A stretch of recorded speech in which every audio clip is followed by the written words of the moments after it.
Solar energy के sector में तेजी से आ रहा बूम किसी से छुपा नहीं है, लेकिन आजकल सोलर के साथ साथ विंड एनर्जी का घरेलू उपयोग भी खूब किया जा रहा है। हालांकि बड़े स्तर पर बिजली उत्पादन के लिए विंड एनर्जी का प्रयोग लंबे समय से किया जा रहा है, लेकिन घरों में विंड टरबाइन का चलन पिछले कुछ दिनों से ही तेजी पकड़ रहा है। भारत ही नहीं, दुनिया के कई देशों में घरेलू विंड टरबाइन का उपयोग तेजी से बढ़ रहा है। इसके पीछे का कॉन्सेप्ट यह है कि यदि सोलर और विंड एनर्जी को मिलाकर लगा दिया जाए तो धूप वाले समय में जहाँ सोलर से एनर्जी मिलेगी, वहीं बादल कोहरे के मौसम और रात में एनर्जी की आपूर्ति विंड एनर्जी से होती रहेगी। यह तकनीक कितनी सफल है? क्या इसे आप अपने घर पर लगा सकते हैं? क्या यह विंड टरबाइन सोलर से सस्ती है? क्या इसमें आपको बैटरी बैंक की आवश्यकता नहीं होगी? यदि आप भी इन सभी सवालों के जवाब जानना चाहते हैं तो इस वीडियो को अंत तक अवश्य देखें। साथ ही चैनल पर पहली बार आए हैं तो चैनल को सब्सक्राइब करना न भूलें। नमस्कार, सोलरोलॉजी में आपका स्वागत है। मैं हूं आशीष मिश्रा। दोस्तों, आपने हमारे चैनल पर विंड टरबाइन से जुड़े हुए कई वीडियो देखे होंगे। आमतौर पर विंड टरबाइन दो प्रकार के होते हैं, हॉरिजॉन्टल विंड टरबाइन और वर्टिकल विंड टरबाइन। बड़े बड़े विंड एनर्जी पावर प्लांट में हॉरिजॉन्टल विंड टरबाइन का ही प्रयोग किया जाता है। वहीं घरेलू उपयोग के लिए आमतौर पर वर्टिकल विंड टरबाइन का प्रयोग किया जाता है। वहीं कई नई तकनीक भी विंड टरबाइन की आई है, जैसे कि ओ wind turbine, tulip type wind turbine आदि। घर के लिए आमतौर से वर्टिकल विंड टरबाइन का ही प्रयोग किया जाता है, क्योंकि वर्टिकल विंड टरबाइन में हॉरिजॉन्टल विंड टरबाइन की अपेक्षा शोर कम होता है। लेकिन कुछ अपवाद को अगर छोड़ दें तो वर्टिकल विंड टरबाइन की एफिशिएंसी हॉरिजॉन्टल विंड टरबाइन की अपेक्षा कुछ कम होती है। इसके साथ ही इनका साइज भी छोटा होता है, जिसकी वजह से इन्हें घरों की छत पर लगाना काफी आसान होता है। बात करें मेंटेनेंस कॉस्ट की, सोलर और विंड टरबाइन के मेंटेनेंस खर्च की बात करें तो यहाँ पर आपको सोलर का मेंटेनेंस काफी सस्ता पड़ता है, या यूं कहें कि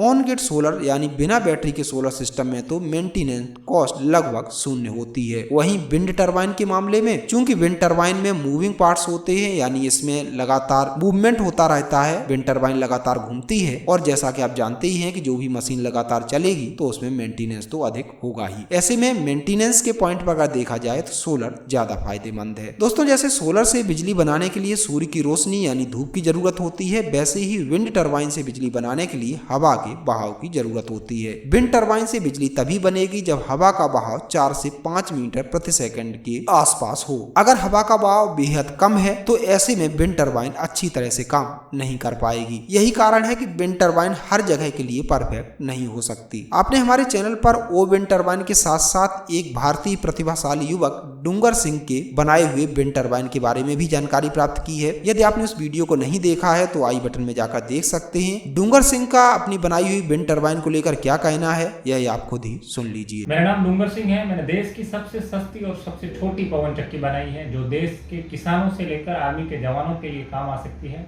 ये पवन चक्की इतनी छोटी है कि आप कहीं पर भी लेके जा सकते हैं। ये दिन के अंदर 1 किलोवाट की जो पवन चक्की है, ये अलग अलग विंड वेलोसिटी पर कम से कम, यदि इसकी एफिशिएंसी की बात करें, 20 से ज्यादा यूनिट बना सकती है। इस दावे को सुनने के बाद अगर आपको भी यह लग रहा है कि आपको अपने घर पर सोलर लगाना चाहिए या फिर विंड एनर्जी, तो आइए इस कंफ्यूजन को दूर कर देते हैं। दोस्तों, अगर हमारी फाइनल राय की बात करें तो हमारी आपको यही सलाह है कि वर्तमान में उपलब्ध तकनीकी, सरकारी योजनाओं आदि के आधार पर अगर आप घरेलू उपयोग के लिए नवीकरणीय ऊर्जा का बेहतर स्रोत तलाश रहे हैं तो आपके लिए सोलर सिस्टम लगाना ही ज्यादा बेहतर है, क्योंकि सोलर पर न केवल आपको मेंटेनेंस फ्री ऊर्जा मिल रही है, वरन सरकार की ओर से सब्सिडी भी मिल रही है। जैसा कि आप जानते ही होंगे कि इस समय पीएम सूर्य घर योजना के अंतर्गत सोलर सिस्टम पर 3 किलोवाट तक के सोलर सिस्टम पर अधिकतम 78,000 रुपए तक की सब्सिडी केंद्र सरकार की ओर से दी जा रही है। साथ ही राज्य सरकारों की ओर से भी सब्सिडी है। ऐसे में आपके लिए विंड टरबाइन और सोलर में अगर चयन करने की बात हो तो आपके लिए सोलर लगाना ज्यादा फायदेमंद है। आशा है आपको यह जानकारी पसंद आई होगी। सोलर और तकनीक से जुड़ी नई जानकारी के लिए चैनल को सब्सक्राइब करना न भूलें। धन्यवाद।